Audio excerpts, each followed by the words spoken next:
Hello friends, જય સાંઈનાથ. સ્વાગત છે મારી ચેનલ સાઈ ટિફિન સર્વિસમાં. આજે આપણે બનાવશું રીંગણનો ઓરો. ચાલો મિત્રો, આજે આપણે લઈ લીધું છે રીંગણના ઓરામાં 500 ગ્રામ, 250 ગ્રામનું રીંગણનું છે. આવા બી વગરનું રીંગણ લેવાનું અને કૂણું લેવાનું છે. અને આ આપણે આમ દબાવી જોવાનું કે આમાં પોચું છે, આવું રીંગણ જ લેવાનું છે આપણે ઓરા માટે. હવે આપણે એને ચેકો પાડી જોઈ લેશું કે આમાં કશું છે નહીં ને, એમ જોઈ લેવાનું. જોવાઈ ગયા પછી આમાં આપણે તેલ ભૂસી લેશું એટલે આની છાલ આરામથી ઉતરી જાય. આપણે આ બધું કાઢી લેવાનું છે, ઉપરનું છાલ ને ઈ. ચાલ, હવે આપણે આ રીંગણ શેકવા મૂકી દઈએ છીએ. આપણે હવે જારી લઈ લેવાની છે. એટલે આ જારી ઉપર આપણે શેકીએ તો આપણે નીચે ગેસે ના બગડે. અને હવે આપણું રીંગણ ઠરી ગયું છે. હવે આપણે છાલ ઉતારી લઈએ. આનામથી છાલ આમાં ઉતરી જાય છે. જો મિત્રો, તમે જોઈ શકો છો સરસથી. હવે આપણે આખી રીંગણમાં છાલ ઉતરી ગઈ છે. હવે ચાકા વડે કચુંબર કરી લેશું આપણે બધાની. હવે આપણે રીંગણનો છૂંદો થઈ ગયો છે. હવે આપણે ગેસ ચાલુ કરશું. એક કઢાઈ લીધી છે, તેમાં 2 પાવડા તેલ નાખશું. આમાં થોડું તેલ વધુ જોઈએ.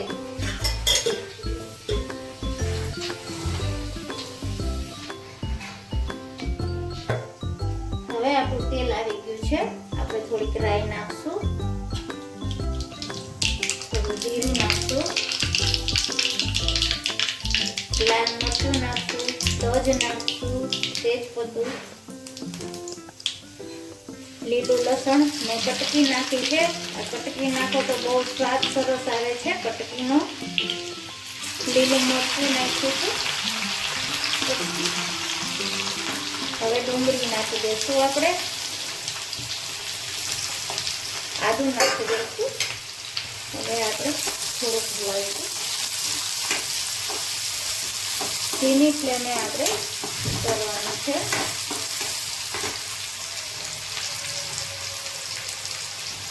હિંગ નાખશું, હળદર નાખશું, કાશ્મીરી મરચું નાખશું,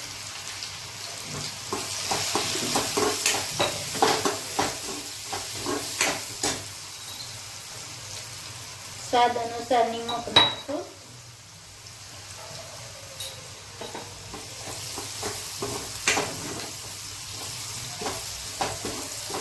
આપણે આ બધું થોડું સતડાઈ ગયું છે.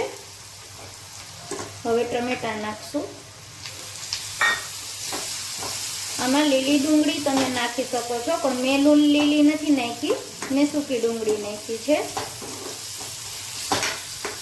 હવે આપણા રીંગણનું જે કચુંબર છે તે નાખી દેશું. પછી હલાવી લેશું. થોડી વાર આમાં રહેવા દેશું.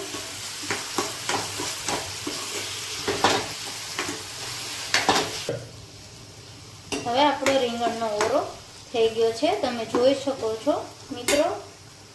એમાં આપણે થોડીક નાખશું ગરમ મસાલો. આ અમે ઘરે બનાવેલો ગરમ મસાલો છે, તમે બજારનો પણ નાખી શકો છો. આપણો જો મસ્ત થઈ ગયો છે. હવે થોડીક કોથમીર નાખીશું. ગેસની ફ્લેમ બંધ કરી દેશું. આપણો ઓરો થઈ ગયો છે મિત્રો.